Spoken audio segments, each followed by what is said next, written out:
à mes 14 ans, donc sur la plage de Saint-Brévin, à côté de chez moi. J'ai découvert ça par un beach artist royonnais qui s'appelle JB Nart. L'idée me plaisait beaucoup de dessiner sur le sable. Je dessinais déjà depuis tout petit sur papier. Donc j'ai pris mon râteau de jardinage et ensuite je suis allé sur la plage, j'ai commencé à dessiner.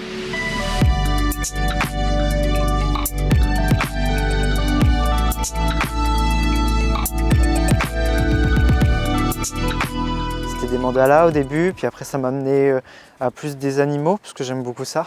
Et là, ces derniers temps, un peu plus de portraits.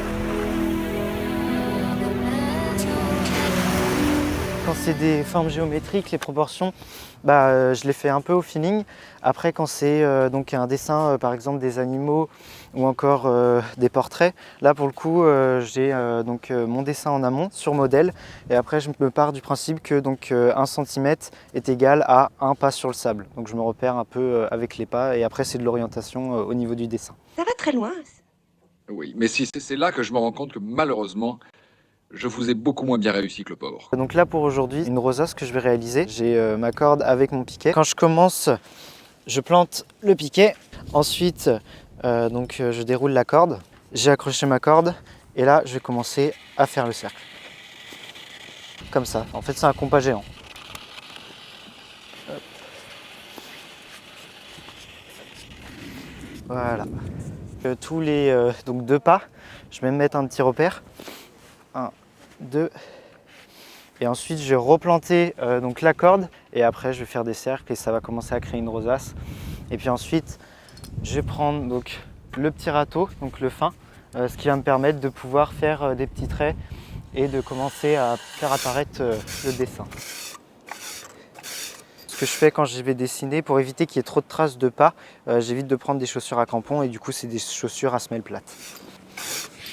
J'ai réalisé un dessin qui a duré 4 heures pour un festival de beach art.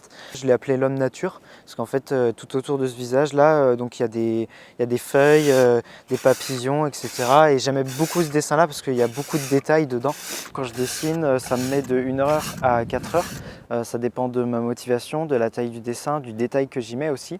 Et c'est surtout qu'au bout de 4 heures, la marée commence à monter et donc là je commence à me presser un peu. Pour certains, ça pourrait être frustrant de voir mon dessin se faire envahir par la mer. Mais en fait, c'est plutôt une nouvelle page blanche qui va se découvrir le lendemain et du coup, je pourrais continuer à dessiner et je vois ça comme une opportunité chaque jour de pouvoir redessiner sur la plage.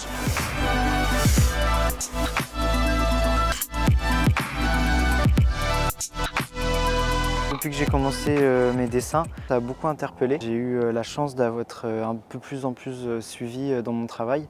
Et ça m'a donné l'occasion par exemple de participer au TEDx de la Baule, de pouvoir avoir la photo de couverture dans le guide touristique de Saint-Brévin. C'est une passion que je pratique tout seul. J'aimerais pouvoir proposer des prestations de cette pratique-là, de la reproduction de logos, pourquoi pas des initiations, des dessins personnalisés. Il y a des demandes en mariage, il y a des demandes d'anniversaire ou autres. Il y a de quoi faire et je pense que j'aimerais bien essayer de développer ça et pourquoi pas en vivre de cette passion. Voilà.